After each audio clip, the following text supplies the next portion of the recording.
Ores udah pernah lihat ya? Udah. Udah ngerti data science pakai Ores belum? Udah lebih isi kok. Iya. Iya, Udah kayak gitu doang sih. Udah pada tahu belum? Udah. Yang UKM udah. Oh ini pilih. anak-anak UKM ini ya udah. Sono? Belum. Ores nggak tahu. Tahu. Ada yang beberapa. Ya Allah, ya Allah. Lu tahu gak sih duitnya kenceng ini? Parah lu. Aduh, kagak tahu bahwa duit ini kenceng di sini. Ini minggu depan ya? Minggu depan sama minggu depannya 2 kali minggu depan. Saya harus ngajarin Kementerian Koperasi sama UMKM buat analisa datanya mereka. Mereka punya data 13 juta. Jadi mereka udah bisa ngumpulin data. Udah gitu, gimana analisa datanya kagak tahu. Yang penting ngumpulin. Yang penting ngumpulin dulu. Terus pakai Ores, datanya kayak gini nih. Gue kasih lihat lah contoh datanya ini mereka. Ada di Orange. Ini Orange.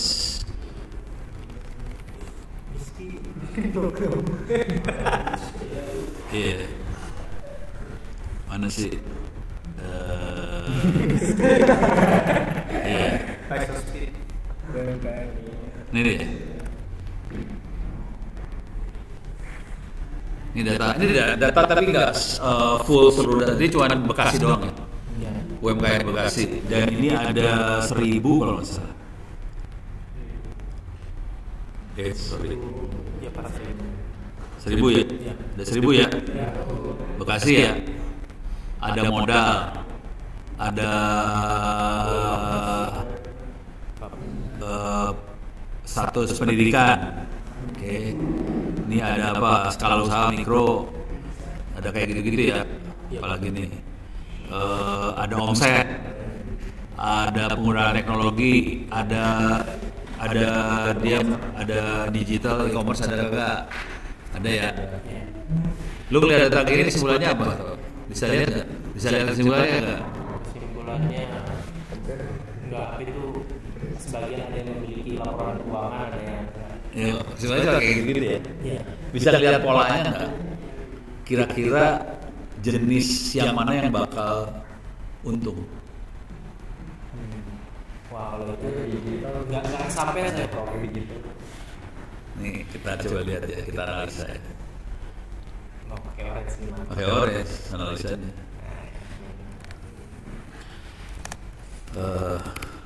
Saya harus, kalau di Inus harus diaktifin dulu nih virtual ini.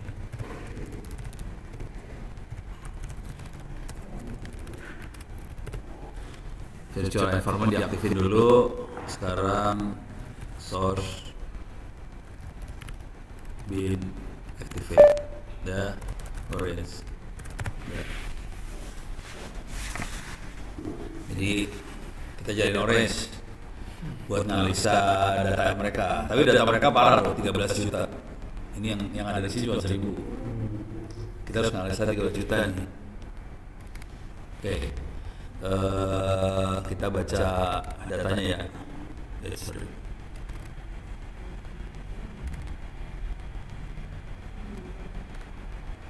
Mana tadi deh?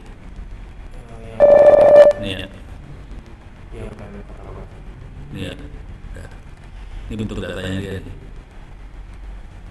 Datanya dia kayak gini nih. Ini datanya ya. Ini perhatiin, fiturnya ada 21, tapi nggak ada targetnya, nggak ada.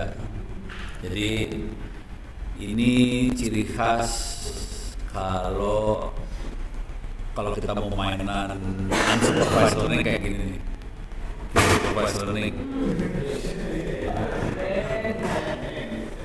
Oke. Sekarang kita akan coba ngeset target. Boleh ngeset target bisa enggak sih, suka-suka. Tapi misalnya saya akan ngeset yang jadi targetnya yang mana. Ini kondisinya kayak gini datanya. Sekarang kita mau misalnya targetnya adalah omset. Omset jadi target. Oke. Tapi kan banyak data-data yang nggak perlu. Yang nggak perlu, contohnya provinsi semua sama, apa yang gue masukin. Kabupaten semua sama, kecamatan bisa beda-beda tapi nggak ngefek lah. Kelurahan juga nggak ngefek. Kalau modal kerja penting, nomor kagak penting. Jenis kelamin bisa, nggak tahu apakah ada efeknya apa kagak. Bulan beroperasi enggak. Yang pentingnya soalnya harusnya tahun dan bulan, ini bego banget dipisah. Oh iya. Jadi akhirnya tahunnya yang penting kan. Mau tahun 2000 mulainya bulan 1, 2, 3, 4, 5, 6 memang ada efeknya kan enggak. Buang ya. Disabilitas mungkin menarik. Skala usaha semua skalanya mikro, nggak ada efek. Karena semuanya sama. Menemukan data aja. Iya. Ini udah segini ya misalnya ya. Dari segini banyak, mana yang pengeluaran omset kan? Ya, caranya begini doang. Kita bikin ranking. Mana ranking? Ini rank.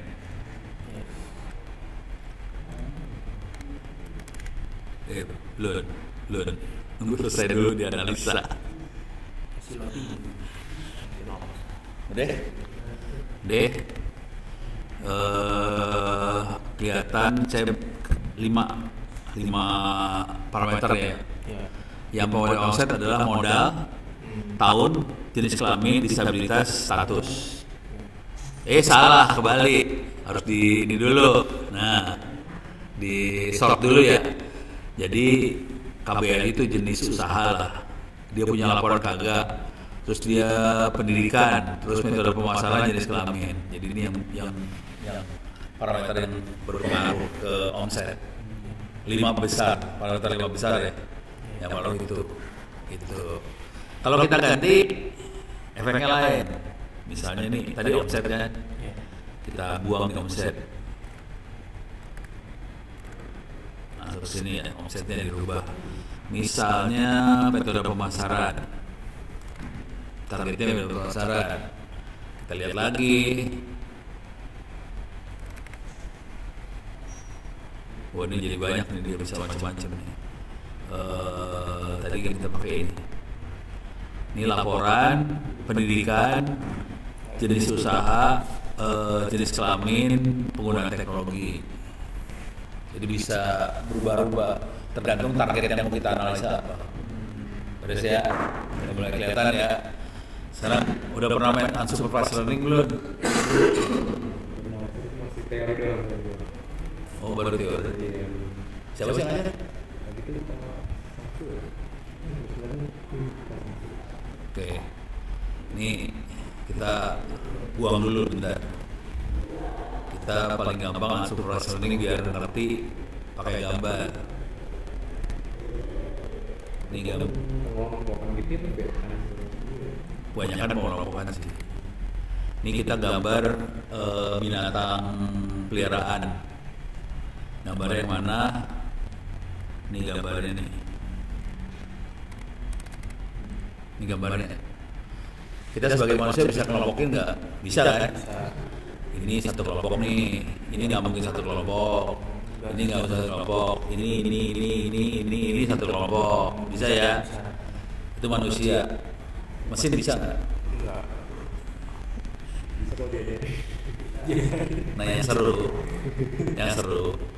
Kita lihat datanya nih. Datanya cuma nama file, besar kilobyte, pixel. Gak ada tulisan kakinya 4, ada sayapnya, ada buntut, ada bulu, ada apa lagi? Nggak ada loh. Bisa nggak dia bisa ngelompokin dengan kondisi seperti ini? Kita pakai neural network, machine learning itu udah neural network. Caranya kita kirim ke sini, image embedding. Udah diajarin neural network belum? Teori juga bro. Ya, Masih semester 3 kok. ini gua ngajar anak semester 1 juga bisa. Kan dia pernah bikin SOP kampus. Iya, sebagai kampus parah banget. Ini ada Google Inception V3. Oke. Makhluk apakah itu? Masuk sini. Google Inception V3. Nih. Ini neural network nih. Ini neural network nih ya. Ini neural network. Ini node-node neuralnya dan branding banyak. Oke. Pada pernah belajar ini enggak? Regresi linear statistik. Lupa. Kalau kita punya data ini.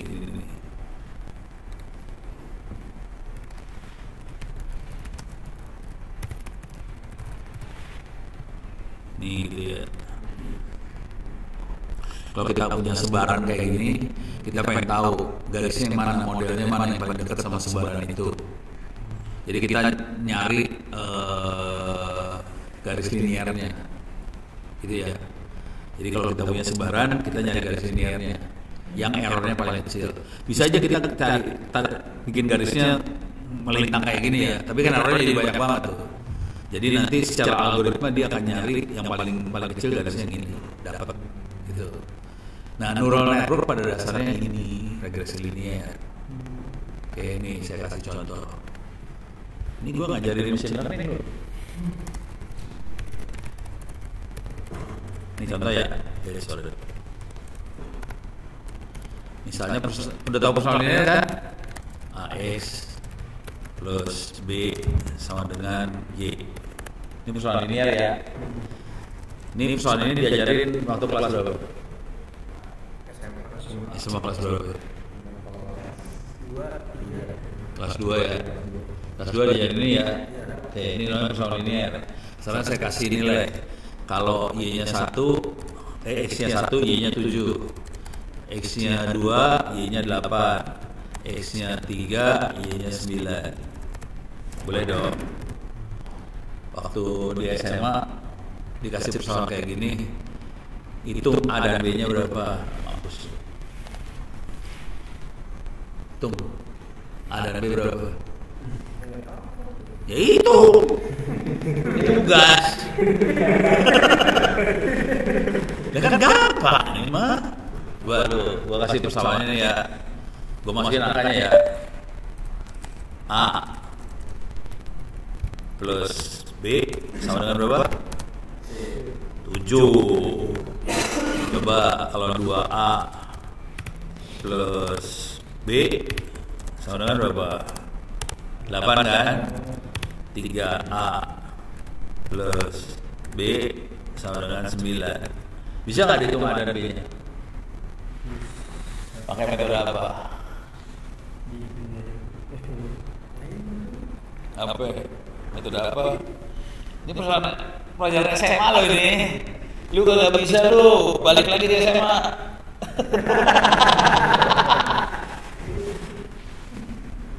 Coba berapa?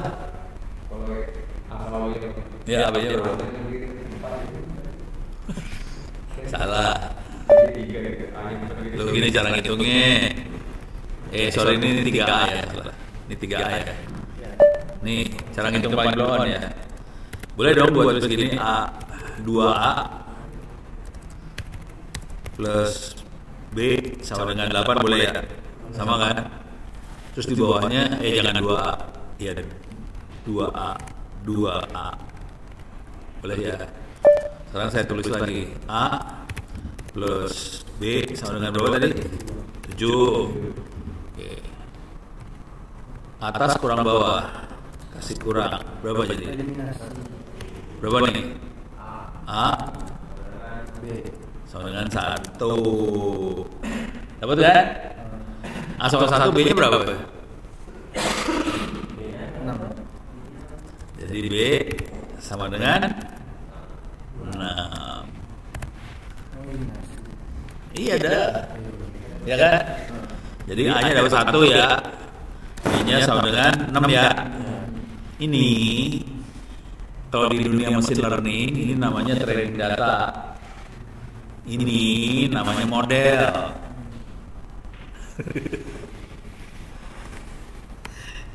Sekarang kita melakukan perdukunan. Kan kita udah punya model A1, B6, kita punya model dong. Sekarang saya ngasih X-nya 10, Y-nya berapa?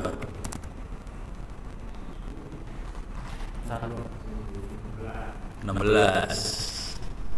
Itu namanya dukun. Karena kita model, Y-nya kan nggak tahu, kita masukin X, dapat dong Y. Itu kan, dukun kan? Ya, udah ngerti ya pendukunan ya.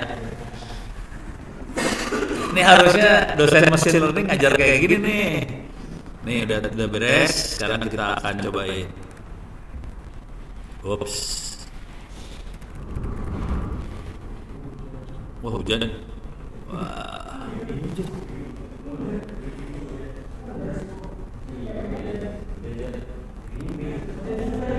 Langsung.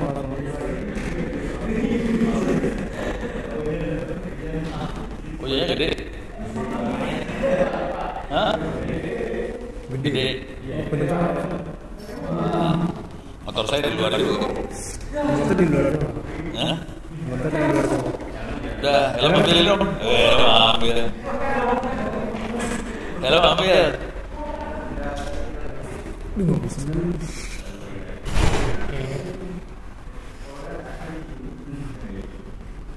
Nih kita kirim nih. Dari sini kita kirim ke sini ya. Deh. Kirim ke internet. Sekarang kita lihat hasilnya. Ini kalau aslinya gini datanya ya. Ini data asli. Sekarang kita lihat hasilnya. Sudah dikirim ke internet. Nih kita dapetin fiturnya dia. Bentuknya angka doang. Oke, tapi kita bisa dapetin 2047 fitur. Fitur itu contoh fitur di kaki ada berapa, matanya ada berapa, bulunya ada berapa, apa bulunya kayak dia punya bulu apa pakai rambut, dia punya sayap atau punya tangan, itu namanya fitur. Cuman dia ini bukan pakai bahasa manusia, dia pakai bahasa mesin, pokoknya keluarnya angka. Nah kalau kita kelompokin kan kita hitung yang kakinya 4 dikumpulin jadi 1, yang punya sayap kumpulin jadi 1 kan. Jadi dia ngitung ininya, kelompoknya nih. Nih, misalnya gini nih. Ini 0,34, ini 0,36, dekat dong. Ini ada duckling, ada foal. Jauh sih sebenarnya. Duckling itu anak bebek, foal itu anak kuda apa anak apa, ini kakinya 4. Tapi nanti kalau dikumpulin semuanya dioptimasi, dia bisa dapat kelompoknya.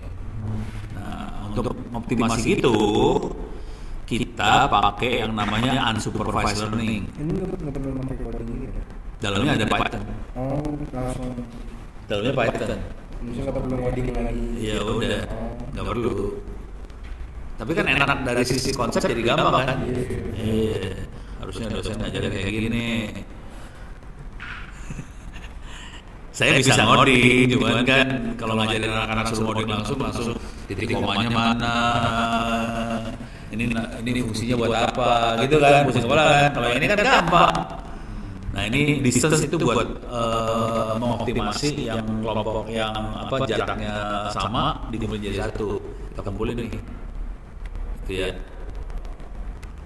Geser dulu.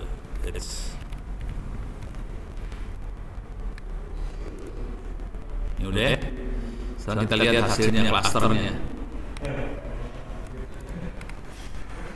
Ini kelompoknya nih. Ini kelompoknya nih ya. Hasilnya dia. Tapi kan tulisan doang. Supaya gampang lihatnya, saya bikin supaya keluar gambarnya juga. Sambungin ke sini. Gambar. Ini gambar. Ini kelompok. Salah.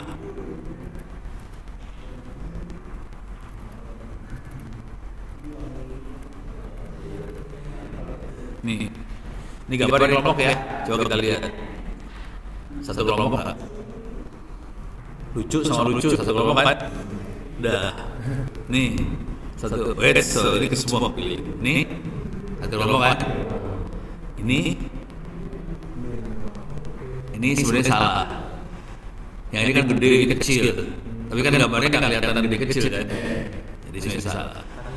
kakinya 4 ya. Yang ini satu kelompok kan? Ini satu kelompok ya. Coba kalau yang ini, semua burung-burungan ya. Coba yang ini nih, semua kaki 4 nih ya. Tapi ini ada kaki 4 yang warna putih, ini kaki 4 yang warna coklat, ini kaki 4 yang nggak jelas, rada nyamping sama depan. Tapi ini kaki 4 semua. Jadi ada kaki 4, ada yang burung, ada yang lucu. Jadi beres. Gitu. Ini buat klasifikasi. Dan ini dipakai buat menganalisa virus COVID. Kan misalnya virus COVID dilihat di mikroskop ya, dia bisa bedain antara virus COVID sama flu, sama apa di foto nih, terus di luar di sini kan, dia ngelompokin. Ini kayaknya ada berapa kelompok. Nanti manusia yang bilang ini kayaknya flu, yang ini COVID, yang ini apa. Ya, terus ya. Ini programnya cuma kayak gini doang. Nah, mana programnya? Ini saya buang nih ya. Ini dibuang nih. Ini kan bukan programnya, cuma buat melihat datanya. Jadi programnya cuma kayak gini doang. Ini selalu yang namanya machine learning AI selalu gitu. Ini ada bagian yang buat ngambil data, selalu ngambil data. Terus ada yang bagian buat bikin model. Terus yang ini visualisasi aja. Udah, jadi. Mau pakai Python kayak pakai apa ya, gini doang. Pasti dosennya ngajarin nggak kayak gini. Gitu banget. Udah gitu nggak ngerti apa yang diomongin ya. Langganan gitu. Kalau kerja sore-sore kan. Iya, sore. Yang bilang sore kan. Habis makan berkah. Habis makan jual berkah. Diajarin gituan. Ya bagus, cocok. Tinggal makan doang. Kira-kira yang penting nanti keluar pulang udah masuk lagi. Paling harusnya awalnya harus ngajarinnya kayak gini. Pakai Google Map paling gampang. Google Map lihat ya pertanyaannya.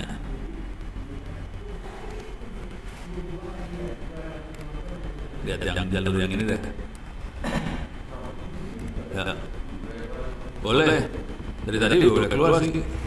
Ini aja pada diam di sini. Nih, pakai Google Map kita lihat ya. Nih kalau yang warna merah macet lancar. Hijau, kuning, nggak lancar. Tahu dari mana Google Map? GPS-nya mana? Jadi GPS di apa ya? Jadi bukan satelit. Google nggak sekaya itu. Google nggak kaya raya dan dia pasang satelit buat melihat semua kendaraan di seluruh dunia. Kan gila loh. Jadi caranya tuh HP ada GPS-nya kan. HP-nya lapor ke Google. Ikhlas nggak lo?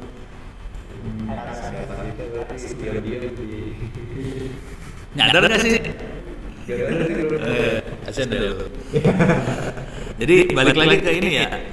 Nih harus ada yang ngambil data, terus dibikinin model, baru visualisasi. Ini barusan Google Map itu clustering, klasifikasi. Ini jalan macet atau lancar itu klasifikasi kan.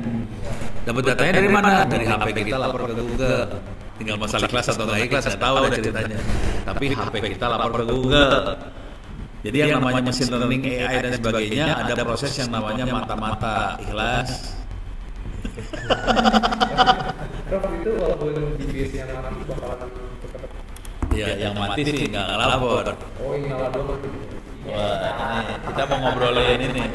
Itu bikin Bikin jurnal.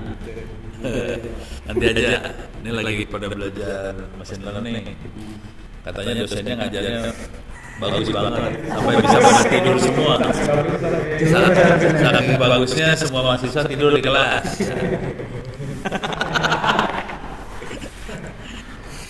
Ini udah ya. Udah pernah lihat Google Map buat dukun belum? Belum? Oh yang Belum? hari-hari setelahnya. Ya. Oh, prediksi lalu lintas. Iya. Ya, jadi caranya kita misalnya dari Tangerang. Mau Tangsel atau Tangerang? Tangerang ke Jakarta aja ya. Tangsel juga menarik sih. Gue juga belum pernah dari Tangsel ke Jakarta. Coba Tangsel. Tangerang Selatan. Oke, dari Tangsel ke Jakarta nih. Liftnya jangan nol. Di part tadi pagi aja ya jam berapa macetnya? 7-8. Nih. Itu mobil. Ya mobil. Kok nggak lewat sini sih? Oh, ini terlalu macet kali ya? Iya, maksudnya gue pengennya lewat sini. Lewat Tangerang aja lah, Tangsel mah cari jalur lain ya sialan. Nih lewat sini ya, tadi pagi ya. Ini macetnya ya. Ini macetnya sampai sebelah sini ya, warna merah sampai kuning nih. Kelihatan kuningnya ya. Coba kita geser ke ini hari Kamis ya. Kita geser ke hari Jumat tanggal 25 ya. Tolong perhatiin macetnya sama nggak? Perhatiin macetnya. Geser nih. Pindah. Hampir sama ya. Jam segitu hampir sama macet semua. Coba hari Sabtu.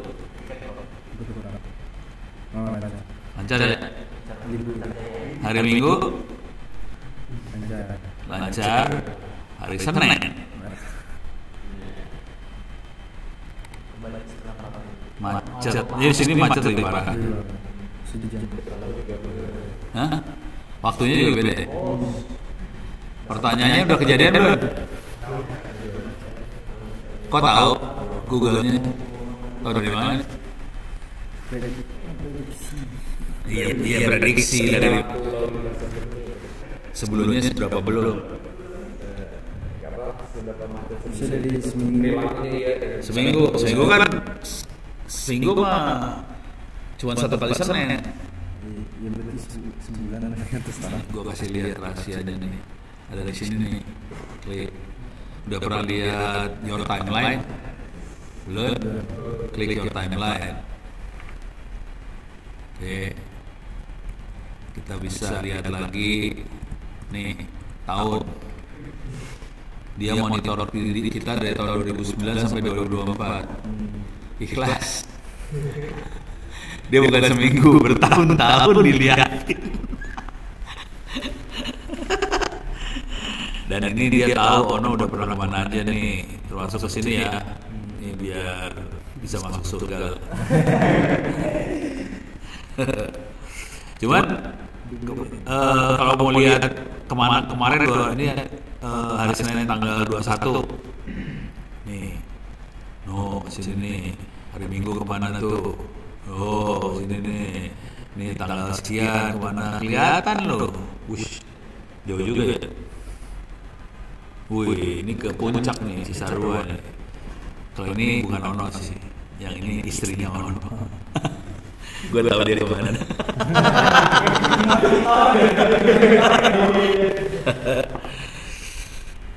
Ikhlas.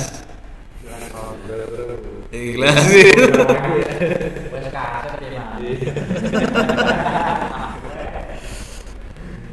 Ini udah beres ya. Jadi kita bisa lihat gimana cara dia prediksi sama klasifikasi. Nah itu yang dikudurin ke sini ntarnya, masukin di sini. Oke.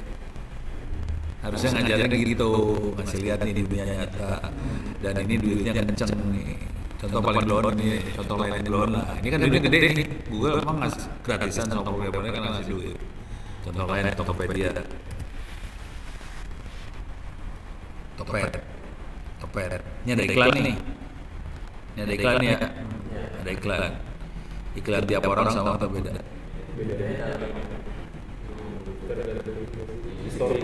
Di story apalagi? Terus penulis. Ya penulisan story apalagi? Dia beli apa aja? Ya boleh. Ya. Transaksi apa aja? Akhirnya kita tahu dia sukanya apa kan. Jadi iklannya sesuai sama kita. Kalau dulunya ngomong soal digital marketing, bilangnya user experience lah, customer journey lah. Padahal sih kita di mata-matain kasih iklan yang cocok. Udah gitu aja. Ikhlas. Mau apa lagi? Kasihan banget jawaban. Udah kayak gitu doang, masih dengerin. Ini duitnya kenceng sih.